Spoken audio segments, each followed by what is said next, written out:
The scenes you watched unfold before my commentary have either probably shocked you, disgusted you, horrified you, or made you angry, all of which are appropriate responses to the kind of barbarism, the sort of anti-civilizational barbarism that was just on display for you. But very few people, in trying to diagnose why the revolutionary left does this kind of activity, the destroying and desecrating of national monuments, of cultural symbols, very few people actually explore it in a way that also enriches patriots as to why we, in response to these barbarous activities, must connect to our intellectual heritage as Americans and must channel the meaning of that heritage into the future to preserve it against these kinds of cultural attacks. And unless we as patriots rise above simply an emotional response to these horrific incidences and also wield our reason, which was the tool our founders used to consecrate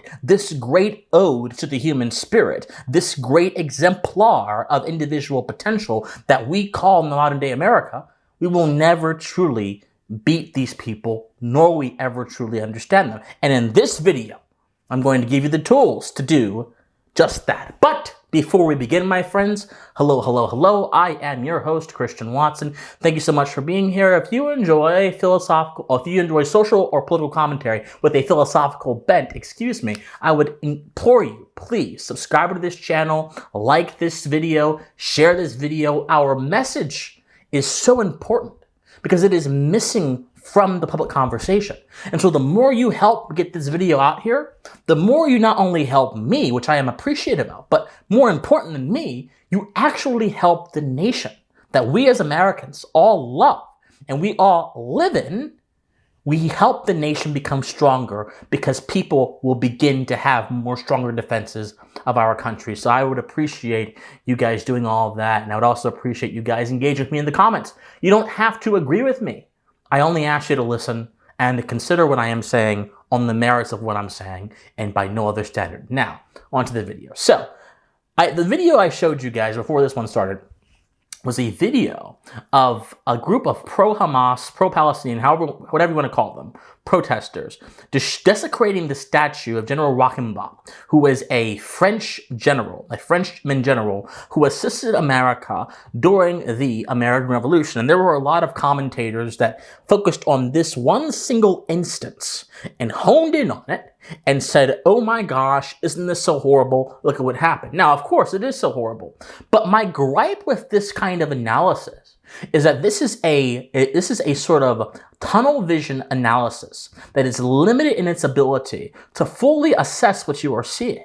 What you are seeing on the surface in that video are a bunch of people destroying property. That's the surface. The next level of what you were seeing, because I want all of you to think in multi-tiered ways. If you think on level 1, you will get level 1 results. If you think on level 2, you will get level 2 results. But if you get on to level 5, level 6, level 7, level 8, you'll get level 8, level 7, level 5, you'll get those kind of results. So in order to get the best results that are going to help us understand and defend our country, we have to think deeper than we are thinking right now. So level 2 would be saying, okay, they're desecrating property, but this property are symbols that connect us to our heritage as Americans. Level 3 would say, okay, and the importance of that symbology, which connects us to our heritage as Americans, is not simply born of sentiment. It's not simply born of emotion. It's not something nice to look at. It's not something that makes you cry during 4th of July. No, it's something that informs you about the land that you live in and its ideals. You go to the next level. Okay, what are those ideals and why are those ideals important to be manifest in this concrete way? And you go on and on and on and on. And the deeper you get, the greater your appreciation for a particular subject that you're studying, in this case our country, gets, and the greater your appreciation to something, the greater your connection to it is. And the greater your connection to it is, the greater sense of obligation you have to defend it. And the more your understanding will develop. What is happening here, my friends, is not simply restricted to what happened recently to the statue of this great general.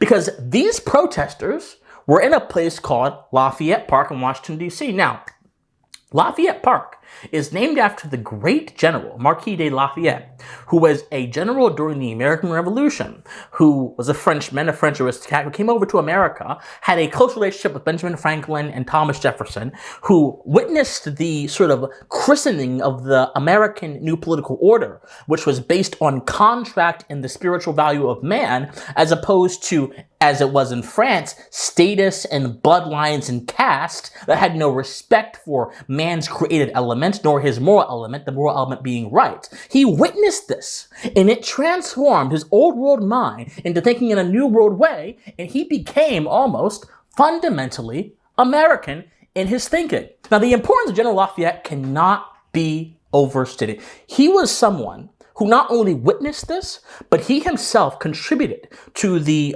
founding of a document called the Declaration of the Rights of Man, which basically kickstarted the French Revolution, which, by the way, when it first started, it wasn't such a bad thing. Unfortunately, the French Revolution devolved into something that was much more nasty, but it wasn't such a bad thing when it first started.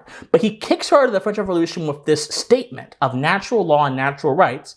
And not only that, but he was a fierce opponent of slavery. Even though, of course, the general himself owned slaves, he still was an opponent of slavery. And despite that in contradiction, he still made efforts in the real world, like creating abolitionist societies and so on and so forth, to abolish slavery. This is someone in the old world who had a fundamentally American conception of freedom in the individual that was so significant, but that is unfortunately overlooked by a lot of students of history because he's not as famous as some of the other people that we know to be part of that American revolutionary milieu. Anyway, the attacks on Lafayette Park, which is named after General Lafayette, are fundamentally an attack on the symbology of General Lafayette and what he represents to us as Americans and those of us who hold the ideology of Americanism, because people oftentimes think that being an American is just a census designation, it's just a citizenship. No, it's not. It's a worldview. It is a worldview with a set of axioms.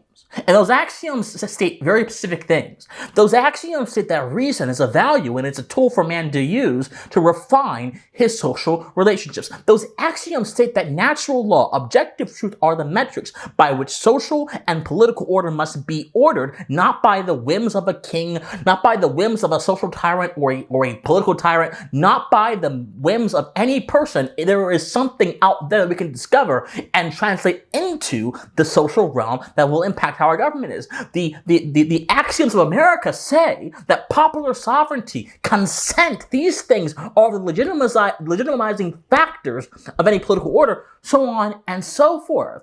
And so those axioms are built into a worldview that then leads us to think certain things about issues we encounter in the world. The attack on his statue is fundamentally an attack on that worldview, because it essentially is saying that the symbols of that worldview are incidental to the goals of revolution. Hence why the thumbnail has Revolution versus America. Revolution is not inherently bad, my friends. Our country was established by virtue of revolution. But the reason why the American Revolution was one of the most unique revolutions, because it succeeded and it was actually had a long-lasting impact, as opposed to the French Revolution, which was hijacked by the Jacobins, which was hijacked by like Robespierre and unfortunately degenerated into a torpor of violence, is because our revolution was centered on the solid ground of first principles and those axioms I was talking about. But when you look at leftist revolutionary ideology, and you look at its outlook on the world, a much different picture is seen. The logic of leftist revolutionary ideology and their movements is that nothing, not even people, are sacred unless they serve some kind of revolutionary aim. General Lafayette, the other statues in Lafayette Park, and the other people throughout his history whose statues have been torn down by these kind of people, either by violence or by political intimidation, whether it be William Penn, who, by the way, was quite instrumental in the abolishment of slavery, because William Penn actually established what are called meeting houses in Quaker, Pennsylvania, and the meeting houses ultimately led to the founding of the abolitionist movement, and the abolitionist movement in America ultimately led to the abolition of slavery. So William Penn, by a generation or so, has basically had a big impact on the abolition of slavery, and yet because William Penn had XYZ belief or XYZ habit, leftists have tried tearing down his statue as well. Thomas Jefferson, who had the same kind of situation. Ben Franklin, who they draped certain things over his head, and they wrapped his statue in Palestinian scarves, so on and so forth. This is an attack. This is an attack on the worldview, and it's a result of a revolutionary logic which refuses to recognize anything as sacred except that which furthers its aims. Let me explain this to you. When you believe that the system you're living under is oppressive, you no longer can view that system in a manner that does not involve or does not necessitate some kind of a war with that oppression. Otherwise, you would be, under this worldview, a willing slave. And the entire cradle of leftist revolutionary ideology is that there are systems of oppression that are working against the people. Who are the people? The people are classes. The people are classes who, under this system, are disadvantaged by some virtue, whether it be their ideology or whatever. And so you can't really exist in the system unless you fight against this system, and therefore fighting against this system is going to result in the dissolution of social bonds. It's going to result in the refusal to see ideas in things that you might hate. It's going to result in a lack of charitability, and it's going to manifest in the form of antisocial behavior, which is why you see statues getting torn down, which is why you see our great historical figures being mocked, which is why you see all this happening. It's not simply because they are emotional or they are just kids who are misinformed doing this. There may be some of that, but it's not necessarily the case. The case is this. This is a clash of civilizational perspectives. This is a clash of worldviews. Now let's talk a little bit about the idea of history, because people will say they're trying to rewrite or erase history, which isn't necessarily untrue, but there's something much deeper going on when you see these monuments being destroyed and other things being put in their place, or just being destroyed and the people that are depicted in the monuments being villainized. So there's something else going on here. So the general view, and according to many leftist ideologies, whether it be Marxism or whatever, is that history is deterministic. It is fixed and it moves in one single direction towards one single end, or that history is morally informative. That is, the struggles of past generations are by obligation the struggles of current generations. This is a belief that many people on the left have, which is why you'll oftentimes hear people who are activists say that there are folks that fought long before you for XYZ, and it is your obligation to fight for XYZ just because those folks fought long before you. It's a kind of revolutionary historical storytelling ethic. And the phrase, the wrong side of history, kind of reflects this viewpoint quite well, because it then moralizes history. See, it uses history to be morally informative, then moralizes it further by giving history some kind of power to say things are right or wrong.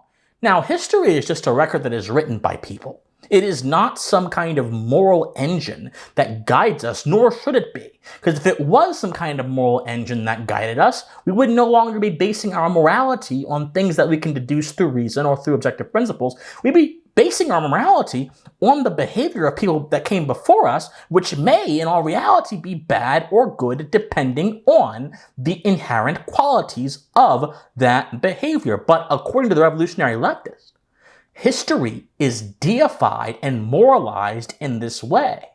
So the goal is not to remake history. We all remake history by living, existing, and doing things in society and pushing the needle forward to human progress. The goal, rather, is to deify history, moralize history, and see history in this mystical way that then binds people to a certain kind of action that then gives them justification for their political and social activism. That is unfortunately, what is happening here. And going beyond that, a lot of this is just a virtue signal. It's not a deliberately, ideologically planned thing for most people. But for those who are planning this in a deliberate, ideological way, Their ability to impact our history, our conception of history, is going to be even more prominent with the rise of the digitization of the world and AI, because these things will be able to be edited at a whim's notice by everyone.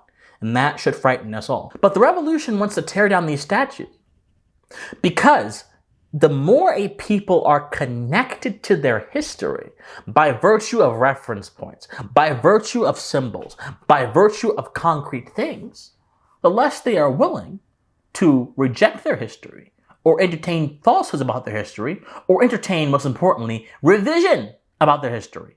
That also includes social revision as well. And so, if the revolution does not have the ability to impact the masses with this notion of social revision, which makes them think about their country in a way that is decidedly negative, it must tear down those things that remind them of the virtues of their nation. That is why you are seeing General Rockenbaum being attacked. That is why you're seeing Lafayette being attacked. That is why you're seeing William Penn being attacked. That's why you're seeing Thomas Jefferson being attacked. Because not only because they are seen as symbols of oppression, but because they remind the people too much about their ancient heritage. It was Machiavelli who said in The Prince, I'll never forget this when I read it, you can't oppress a free people.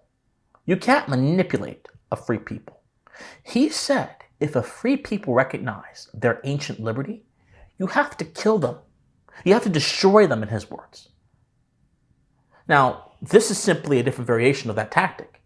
Rather than destroying the people, which, by the way, these revolutionaries are not immune to doing. They have no problem hitting journalists in the head with milkshakes. They've got no problem intimidating people or burning down their houses or whatever. They have no problem taking over entire street blocks, and which led to the death of one person, the Chaz Chop incident. They got no problem doing all of that. They got no problem chasing professors off of campus. They have no problem doing that. But this is an extension of that logic. If you don't kill the people, kill what they can look at. I truly believe that's why they're doing this. Because then they can create new reference points. They can create new societal reference points. As opposed to Ben Franklin or General Lafayette, it can be Trayvon Martin or George Floyd, who the statue is raised for. Rather than Rockenbaugh or Jefferson, it can be a pride mural that is raised as a shrine to some kind of sacrament for these people. It's not that it's like cultural symbols. It's that they seek to displace the symbols of America with the symbols of their own revolutionary logic. And that, my friends, is the true significance of this. You destroy a cultural symbol, you destroy someone's ability to understand their history. You destroy someone's ability to understand their history in an intimate, concrete way, not in an abstract way, but in a concrete way.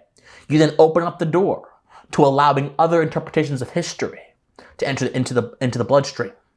You allow that to enter the bloodstream.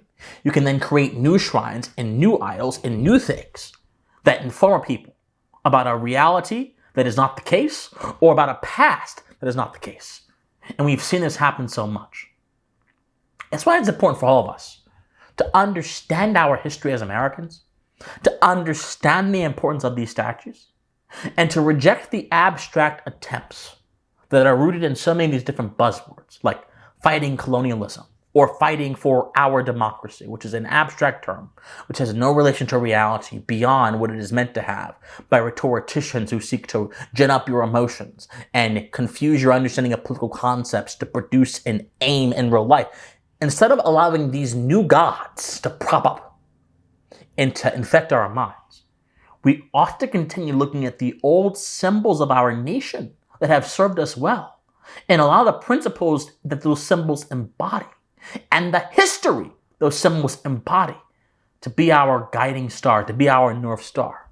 Because if we don't do that, we will lose this experiment we call America, and a broken statue will be the least of your concerns. But if we do that, I believe we can revitalize our sense of patriotism in this country, and we can prevent things like this from happening, or from even beginning to be considered, because our country will be so rooted in the principles of our history and the glory of our history.